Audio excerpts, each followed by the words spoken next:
आपकी जैसे जैसे ये आंदोलन आपके ये कर्म आगे बढ़ रहा है, जैसे जैसे आपका ये कर्म आगे बढ़ रहा है तो आरजेडी में खलबली मच रही है। इसलिए कि मैंने सर्वे किया तो मैंने पाया कि आरजेडी के 2 दर्जन नेता हैं जो घर से अकेले आरजेडी के लिए चले हैं। उनके गांव में, उनकी पट्टीदारी में और घर के भी लोग वोट नहीं दे रहे। 2 दर्जन से ऊपर है और वो दूसरे जगह जाकर के भ्रम फैलाने का काम करते हैं, करें, उनका काम है।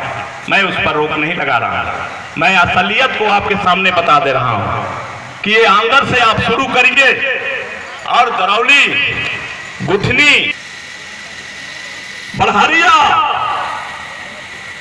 जो चुके हैं, लेकिन वो गांव में, भोपकपुर गांव में अकेले रहते हैं और यहां आकर के वो राजनीति करते हैं। ये हालात है आज आरजेडी की।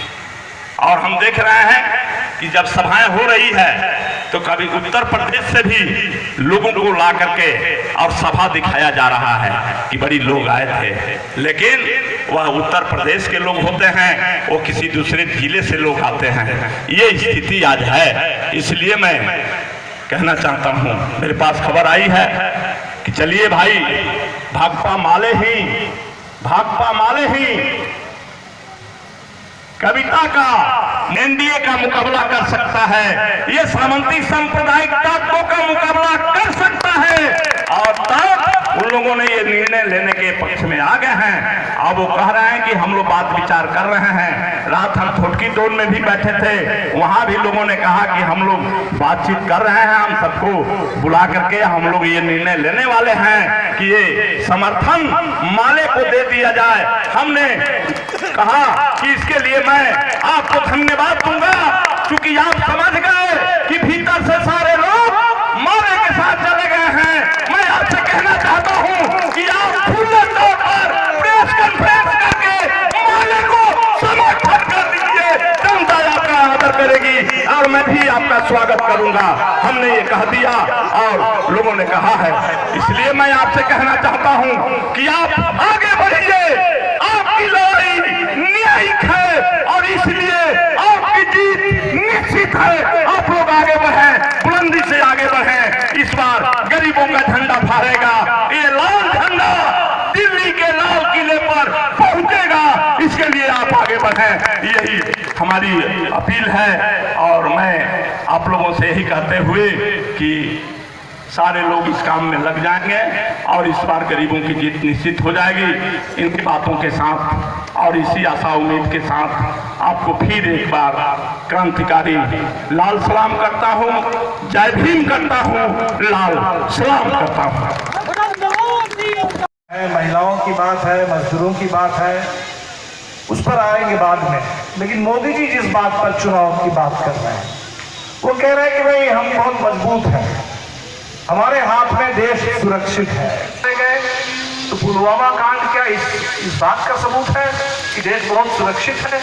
अभी चुनाव चल ही रहा है, चुनाव के बीच में भी महाराष्ट्र से खबर आ रही है, जहां भाजपा की सरकार है, कि वहां कमांडो गोली में मारे गए। तो लगातार इस देश में आतंकवाद की घटनाएं हो रही है। सुरक्षा का जो दावा है ये बिल्कुल धोखा है, खोखला है। जो 15 लाख देने की बात थी वो जैसा जुमला है, तो मोदी जी का ये जो दावा है कि हमारे हाथों में देश सुरक्षित है, ये भी उसी तरह से खोखला है, बिल्कुल एक जुमला है। आप देख लीजिए जो पुलवामा कांड हुआ, अगर मोदी जी चाहते, अगर ये सरकार वाकई इस मामले में गंभीर होती तो शायद पुलवामा कांड नहीं होता। क्योंकि सीआरपीएफ के आला अधिकारियों ने मोदी जी से कहा था कि कश्मीर के हालात अच्छे नहीं हैं, जवानों को जम्मू से श्रीनगर आना है तो सड़क से आना ठीक नहीं रहेगा, हवाई जहाज का इंतजाम किया जाए उनके लिए। मोदी जी खुद 5 साल में 2 साल हवाई जहाज के अंदर बिताए हैं, विदेश के दौरे पर और देश के अंदर रैलियां करते हुए। लेकिन जवानों के लिए उन्होंने कहा पैसे नहीं है। गीता जी बता, स्कूलों को बंद किया जा रहा है, कहते हैं कि पैसे नहीं है। सारे पैसे विज्ञापन में खर्च आए और बहुत अच्छी अच्छी बात बोल करके देश में भाजपा की सरकार बनी।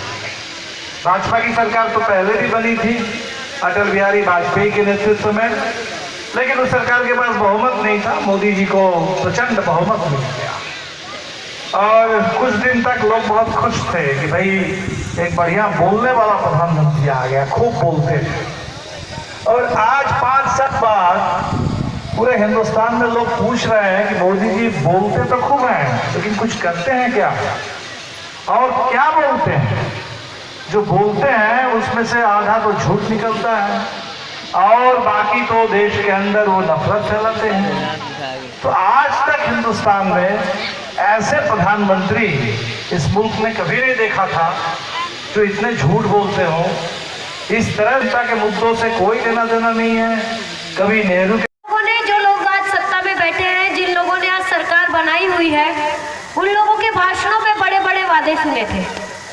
उन लोगों ने बोला था कि वो सबका विकास और सबका साथ चाहने वाली सरकार है। वो सरकार गरीबों का विकास चाहने वाली सरकार है। उन्होंने बहुत बड़े बड़े वादे अपने नारों में भी किए थे ये बोलकर कि शिक्षा पे लगाने के लिए मेरे पास पैसा नहीं है।